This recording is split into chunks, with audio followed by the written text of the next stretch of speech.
Coming up on Arirang News, the candidates for U.S. president face off in their final debate before Election Day. Issues related to North Korea featuring prominently in their discussion of foreign policy. Countries throughout the Asia-Pacific region agree to work together to help their small and medium-sized businesses recover from the pandemic. Their small business ministers, including South Korea's, holding a virtual meeting. And the FDA in the United States gives full approval to the antiviral drug Remdesivir as a treatment for COVID-19, the agency calling it a milestone in the pandemic. It's 5 p.m. here in Seoul. Thanks for tuning in to Arirang News. I'm Devin Whiting. Tens of millions of Americans tuned into CNN on Thursday night to watch the final debate between President Trump and former Vice President Joe Biden. Now less than 12 days till Election Day. This debate is widely seen as having been more civil than the first one, in part thanks to the mics of each candidate being muted when the other was giving his initial answers to the questions. Issues related to the Korean Peninsula took up a significant portion of the foreign policy discussions. Choi Won-jong reports. The two U.S. presidential candidates met one last time for a robust 90-minute debate on Thursday local time at Belmont University in Nashville, Tennessee. The debate officially covers 6 topics, which include North Korea. The debate moderator asked Trump first whether North Korea continuing to develop nuclear weapons is a betrayal of his relationship with Kim Jong-un. Trump didn't answer directly but indicated that he's satisfied with the way things are going. In the meantime, I have a very good relationship with him. Different kind of a guy, but he probably thinks the same thing about me. We have a very good relationship, and there's no war. Trump said he was left a mess by the Obama administration when it comes to North Korea, and said the outgoing President Obama has said it was Trump's biggest challenge. Democratic candidate Biden, however, claimed that Trump has legitimized North Korea, calling Kim Jong-un a thug. Because North Korea is a problem, and we're going to continue to do it so we can control them. We're going to make sure we can control them and make sure they cannot hurt us. Biden said the U.S. even had a good relationship with Hitler before his invasion in Europe, adding that he's willing to meet with Kim Jong-un under the one condition of the Korean Peninsula as a nuclear-free zone. There was a fierce battle over the pandemic, too. Trump said repeatedly that U.S. has been turning the corner on the pandemic, echoing his promise that the virus will go away. However, as cases are spiking across the country, Biden highlighted that more than 220,000 Americans died, adding that he would make sure everyone would wear masks all the time and he would set up national standards to open schools and businesses. The two candidates ended the debate with potential inauguration speeches. Trump said economic success is going to bring the nation together, while Biden said he will make sure every American has even chance should he become president. Choi Won-jong, Arirang News. The U.S. FDA has given full authorization to the antiviral drug Remdesivir as a treatment for COVID-19. It's already been given approval for emergency use in the U.S. and here in South Korea, but its full approval, the FDA said, is a milestone in the pandemic. Lee Kyung-eun has the latest. 5 months into receiving emergency use authorization, Remdesivir has finally been fully approved by the U.S. FDA as a treatment against COVID-19. Thursday's approval makes the antiviral drug the first and only officially authorized treatment for the infectious disease in the United States. The FDA called it an important scientific milestone in the COVID-19 pandemic.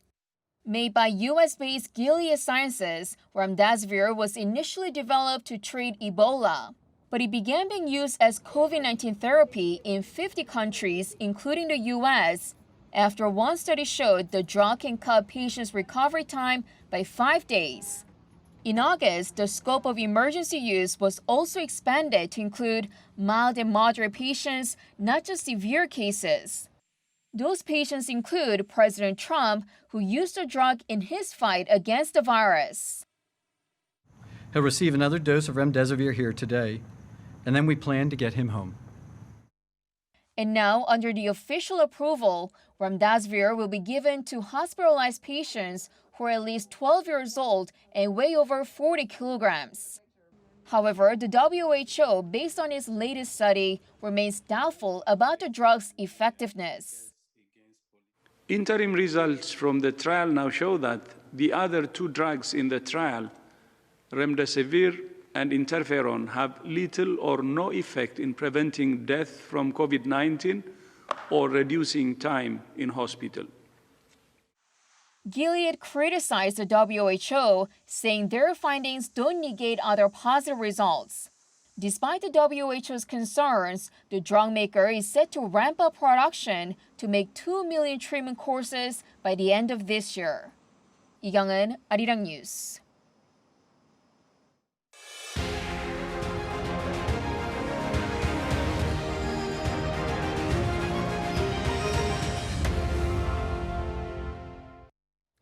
The members of APEC, the Forum for Asia-Pacific Economic Cooperation, have agreed to work together to help their small and medium-sized businesses recover from the pandemic. These countries, including South Korea and virtually all the countries in the Pacific Rim, held a virtual meeting today of their ministers for small business. Kim Jae-hee has the highlights. Reviving small and medium-sized enterprises hit by the COVID-19 pandemic and pushing for their digitalization for the post-COVID-19 era. Those were the main topics discussed at the 26th APEC SME ministerial meeting, which was held virtually on Friday. APEC members introduced their government's efforts to support small businesses and startups during the pandemic. South Korea's Minister of SMEs and Startups, Park Young-sun, introduced 3 ways the government is looking to help small businesses.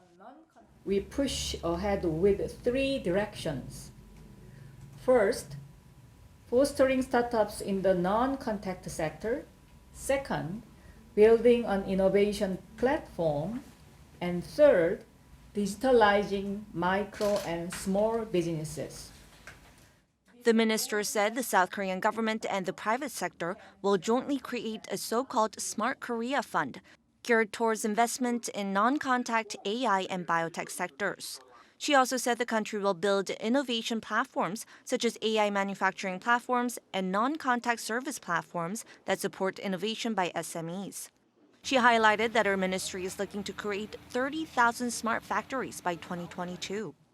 And she explained how the government will continue to encourage small businesses to utilize a wide range of sales channels, including online shopping malls and TV home shopping. The meeting ended with a joint declaration where the APEC members pledged to work together to help small and medium-sized enterprises. Kim Jae-hee, Arirang News. This year, more than 1,300 companies will be taking part in South Korea's biggest annual shopping event, the Korea Sale Festa. That's the number announced Tuesday by the Ministry of Trade, Industry and Energy, today by the ministry, which said it's double the number that took part last year. Scheduled from November 1st to November 15th, this will be the biggest edition since the start of the event in 2015. There'll be discounts offline and online on all kinds of products, from cars and home appliances to clothes and cosmetics. Time now for an in-depth look at the market news on this Friday, and for that I'm joined on the line by Mr. Daniel Yu, Global Strategist at Yuanta Securities. Mr. Yu, thank you for coming on. Thank you for having me. Well, stocks on Wall Street were up overnight, again on hope that there will be some kind of deal on another stimulus bill. The Dow and the S&P both up more than 0.5%. What's the story in the global markets? Yes, if you look at the U.S. market yesterday, it has risen slightly. Dow Jones was up 0.6%. S&P 500 was up 0.5%. NASDAQ added only about 0.2%. Clearly, there are some signals that the economic recovery is happening. If you look at the U.S. weekly jobless claims, the number came in at below expectation. The expectation was about 860,000. But the actual number came in at 787,000. A lot of people are worried about the K-shaped recovery where the low-income bracket individuals are still not having jobs and the economy is not recovering. And we need to see that number improving, and how we do that is by seeing the fiscal policy actually passing. The policy side right now, the House Speaker Nancy Pelosi said that a deal on new aid was just about there, adding that some positive indications that the actual deal can go through right around the election time. And on top of that, the traders cheer the reports that the U.S. FDA has approved the first drug to treat COVID-19, Remdesivir, for patients needing hospitalizations. All in all, I think a lot of people are hoping that the economic recovery can come through from the U.S. side due to the improvement or fiscal policy that might be coming through as soon as possible past election. If that happens, then I think that the overall interest rate will probably pick up. Inflation numbers will slightly pick up as well. And it seems that the financial market seems to indicate that that is actually happening. If you look at the U.S. government bond rate, the 10 years has risen up to as high as right now at 0.86%, which is quite significantly higher than a couple of weeks ago. So all in all, we are watching quite keenly about what's going to happen to this fiscal policy in the future. So some optimism on Wall Street. The Kospi higher today, too. In Seoul, foreigners and institutions buying, but local retail investors taking a bit of profit. The Kosdaq was down by a bit. What was driving that trade today? Yes, Korea's kind of mixed signals here. If you look at Kospi, it's up about 0.24%. Kosdaq is down by about 0.58%. I think that the uncertainty regarding the regulation as well as the corporate governance remains to be quite high. If you look at Korea right now, there's continuation of a heated debate over the large shareholders' capital gains taxes. The new rule that might be applied by end of this year is that the total size of being the large shareholders coming down from 1 billion won to 300 million won. If that happens, actually, the tax rate will be quite a large sum, and that will relate into some kind of volatility in the market. Clearly, this regulation changes can have quite negative implication for Korean equity market. On top of this, people continue to worry about the corporate governance issues. But if you look at the fundamental numbers, it seems that Korea is improving. Looking at the export number as well as the earnings growth numbers as well as the economic growth numbers all indicates that Korea is on the right track relative to any other countries in terms of the COVID-19 problems. So all being said, we do think that there might be some additional momentum coming through for Korean equity market probably early next year. But for the time being, the regulatory factor and corporate governance issues are putting some pressure for the equity market to be volatile at this current point in time. Well, now, having fallen yesterday by about 4%, oil prices also seem to have rebounded on hope for new stimulus. What's your outlook for oil? Right. I've been saying that the oil price will be probably timid in terms of the trend. We think that the oil price might remain at around $40 level. The range bound will be anywhere between $35 to $50 range. Clearly, that is at least a one level down from the previous highs. When you look at a few years ago, it did go up as high as $80 per barrel. Now, clearly half of that price. Why is that happening is because the COVID-19 pandemic is making quite a bit of changes in terms of the economic structure. A lot of investments that are made through the fiscal policy are regarding the renewable energy rather than oil-based energies. So all being said, we think that there's a shift of energy sources.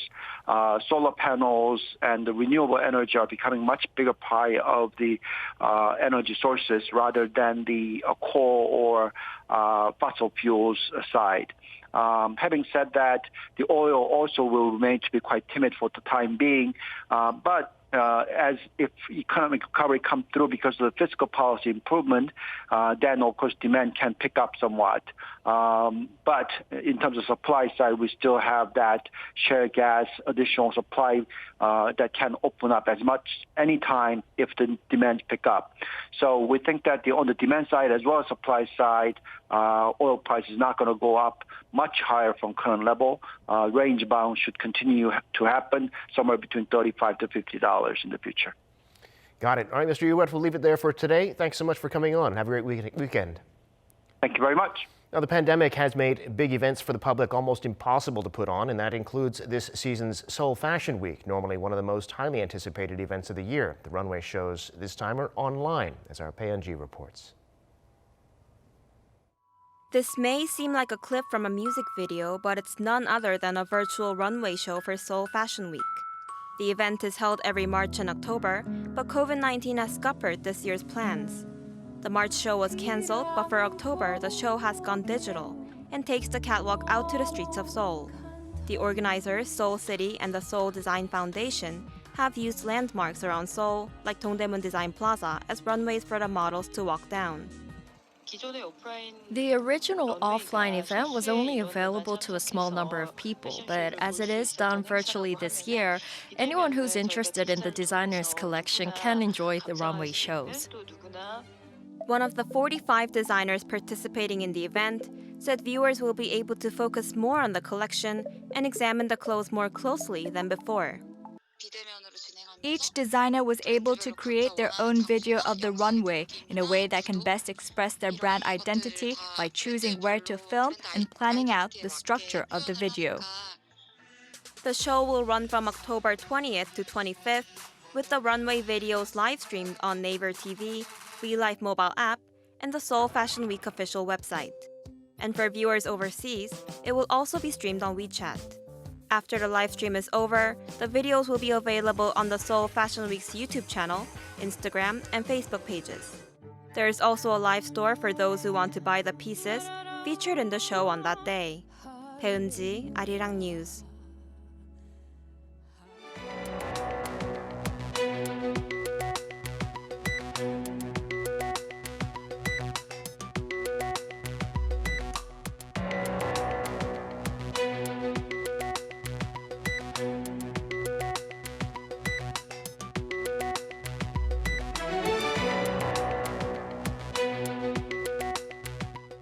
And that does it for this newscast. Thank you for watching.